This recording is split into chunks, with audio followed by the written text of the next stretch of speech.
Hey, what's going on folks? Loadouts here with another video on Godfall. Today we're going to take a look at loot, loadouts, the augment constellation, and crafting. There's a lot of information to share, so let's get right to it.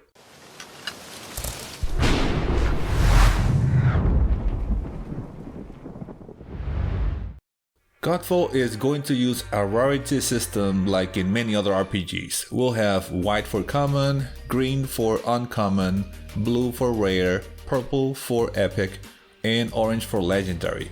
Now, they haven't said anything about any other tiers, but I would believe that they will eventually come up with possibly a red tier, hopefully, which they should name God Sent or Godlike. They have to, right? I mean, it makes so much sense. Anyways, as for the types of loot we'll be able to collect, we'll have weapons, life stones, rings, charms, amulets, banners, augments, and lots of different crafting resources. We'll also be able to obtain cosmetic items, but I have not seen a lot of information on how this will work. So let's take a look at the loadouts. As far as equipable items, we'll have up to 2 weapons, 1 amulet, 1 charm, 2 rings, a trinket, and lastly a banner.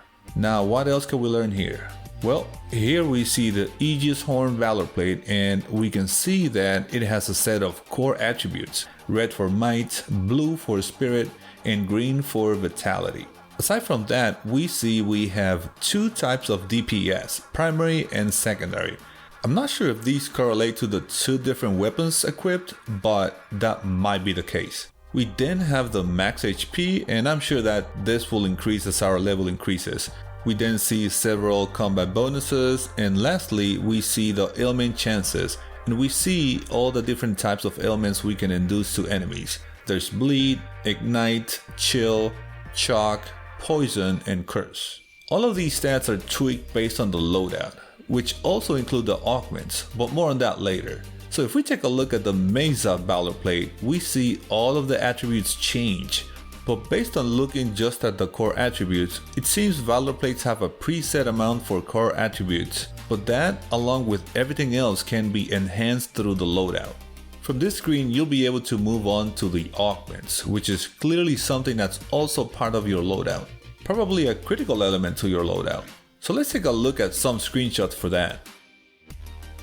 This is being referred to as the augment constellation system, and it appears that each Valor Plate will have different amount of slots.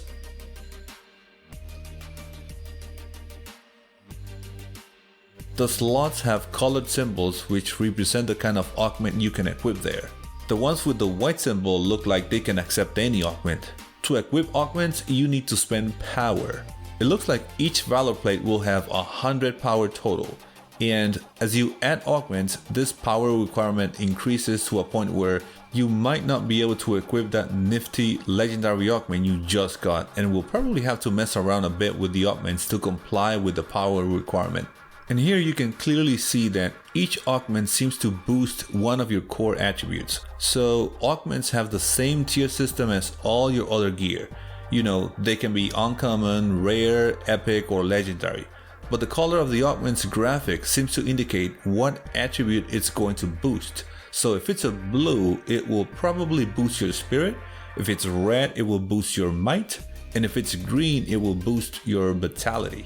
Augments also have 1 primary trait. And additionally, they may have various secondary traits. This legendary, for example, has 1 primary trait and 3 secondaries.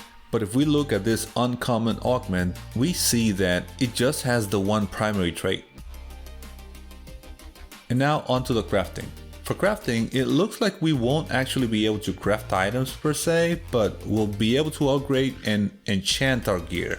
More on that in a moment. Let's first take a look at what we will be able to craft, and that is just Valor Plates. Now, I don't know if all of the Valor Plates are craftable. I doubt it, and I also hope not. I hope we can obtain some via rewards or as drops from very powerful enemies, things like that. But definitely looks like we'll be able to craft some Valor Plates. And then it looks like the way you'll be able to spend your crafting resources is to upgrade or enchant your items. As we can see here, we have a rare Warhammer which is being upgraded and we see the DPS increased by 2. But here we see an epic version of that Warhammer and the upgraded version increases its DPS by 3. The assumption then is that the higher the quality of the item, the bigger the changes in the stats. As for enchanting, this is basically upgrading the rarity of the item. When we do this, the stats go up dramatically. But just like the stats increase, so does the required crafting materials. As we can see, it looks like there will be many different ways for us to tweak our router plates. So what do you think about all of these different ways to tweak your character? Are they enough? Is it still lacking? What do you like and dislike about it? Let me know your thoughts in the comments below. If you like this video, please leave a like and subscribe to my channel, it will really help me out. If you want to hear more about Godfall, then hit that bell icon so that you get notified as soon as I post new videos, as I plan on covering this game extensively. And that's it for now, folks. Thanks so much for watching. I hope you have a wonderful day and I'll see you in the next one.